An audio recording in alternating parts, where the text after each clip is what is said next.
Leafs lose game 1, 7-3. Pretty embarrassing.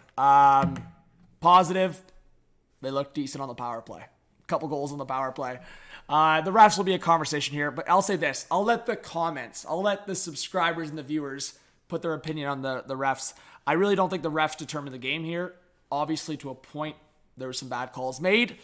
But I will say, excuses, right? There's going to be excuses. All right. So I talked about it. There's certain guys in this team. Again, I'm not going to say, but after the first period, there was a certain guy that was leading the defense for the Leafs in ice time and leading or second most for Leafs on ice time overall. And I'll just pull it up right now just in terms of overall ice time for the game. And obviously the Leafs had to kill a lot of penalties, so keep that in mind when I say this.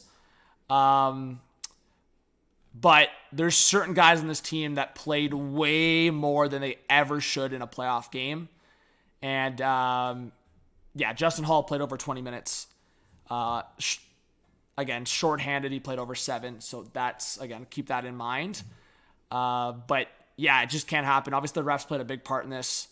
I do think when you look at the scenario of Riley on the power play, I don't think that was an issue.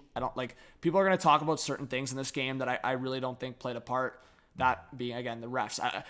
To me, maybe it's a hot take, but I think there was the refs. Again, we could talk about the agenda, Wes McCauley trending on Twitter, all this stuff. But just don't make excuses for the players. Just don't make excuses. It's just so simple. Both of them can exist. The refs could be suspect, and the players could be shit in the bed, and both can exist. There's just so many guys. Bunting, that was dumb. The bottom 6, just so irrelevant. Aston Reese, Kerfoot. A lot of these guys were just irrelevant in this game. And Matthew Nyes has got to be in. I wonder if they consider Wool for... I wonder if they consider Wool in this series here, or if Matt Murray's even healthy. I don't know. Do they run it back to Samsonov? I don't know. But to me, I got mad during the second period. People got a little rise out of me. Exactly what they want on YouTube. And just overall, guys, pretty depressing. But it's a long series. I think regardless, and I was talking about this, the Wild Stars, for example, that goes to double overtime. The Stars lose at home.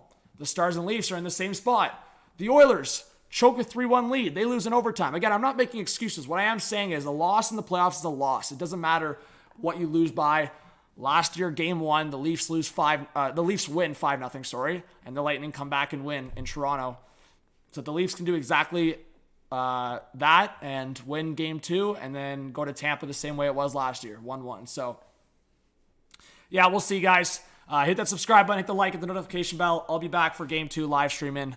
And, hopefully the Leafs can tie the series. But just, man, everything basically that could have went wrong in this game, essentially, including number 3 and the disaster, just no good. But they might run it back to Samsonov. Do not be surprised if Samsonov gets one more shot in the net.